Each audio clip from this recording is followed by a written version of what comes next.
نحمده ونصلي على رسوله الكريم أما بعد فأعوذ بالله من الشيطان الرجيم بسم الله الرحمن الرحيم وإذ قال لقمان لابنه وهو يعظه يا بني لا تشرك بالله إن الشرك لظلم عظيم صدق الله العظيم محترم উপস্থিতি আমি আপনাদের সামনে মহাগ্রন্থ আল কোরআন সূরা লুকমানের একটি আয়াত তেলাওয়াত করেছি।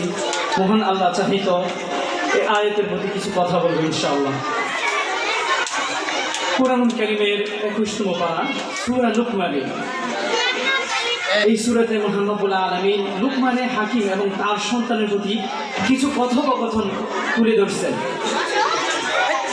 লুকমানে হাকিম, আজকে আমরা যে একটা মজবা, লুকমানে হাকিম তার সন্তানকে কাছে ডাক দিতেন, হে প্রিয় সন্তান, وإذ قال لقمان لابنه وهو يعظه يا بني لا تشرك بالله يا بني হে প্রিয় সন্তান। আমরা অভিভাবক যারা আছি একটু খেয়াল করি, সন্তানকে আমরা কিভাবে ডাক দিব, সন্তানের প্রতি আমাদের কেমন মায়া থাকবে। ইয়া বুনাইয়া লা তুশরিক বিল্লাহ, হে প্রিয় সন্তান, হে আদরের কলিজার সন্তান, তুমি ঈমানের প্রতি অটল থাকবে।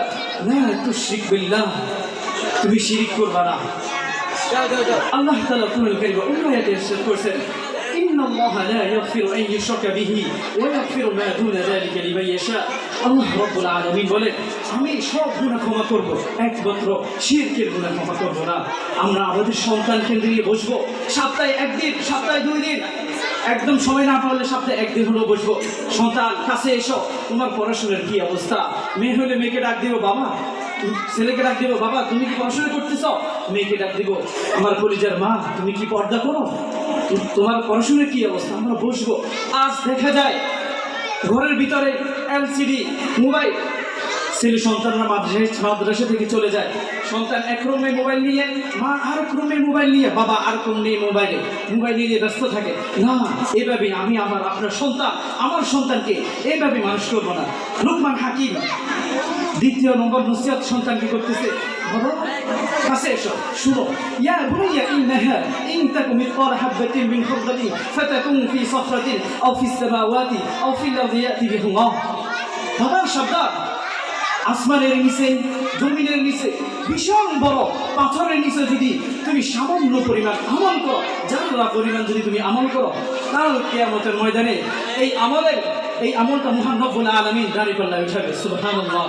আমার সন্তানকে ডাক দিছে, হে প্রিয় সন্তান, তুমি যদি রাতের অন্ধকারে ঘরের ভিতরে জানালা দরজা বন্ধ করে যদি তুমি গুনাহ করো, কাল কিয়ামতের ময়দানে মহান রব্বুল আলামিন এই তোমার জাররা পরিমাণ গুনাহ হিসাব নেবে।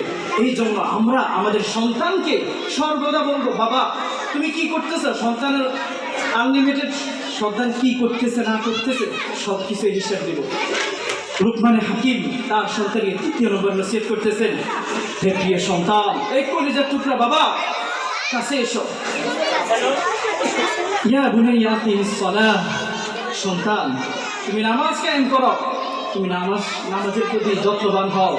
আমরা দেখা যায় আমাদের সন্তানরা যখন মাদ্রাসায় থাকে, বাড়িতে যাওয়ার পরে আর আমরা জিজ্ঞেস করি না, বাবা তুমি কি আজকে জোহরের নামাজ পড়েছো, আসরের নামাজ পড়েছো, মাগরিবের নামাজ পড়েছো? আমরা জিজ্ঞেস করতে হবে।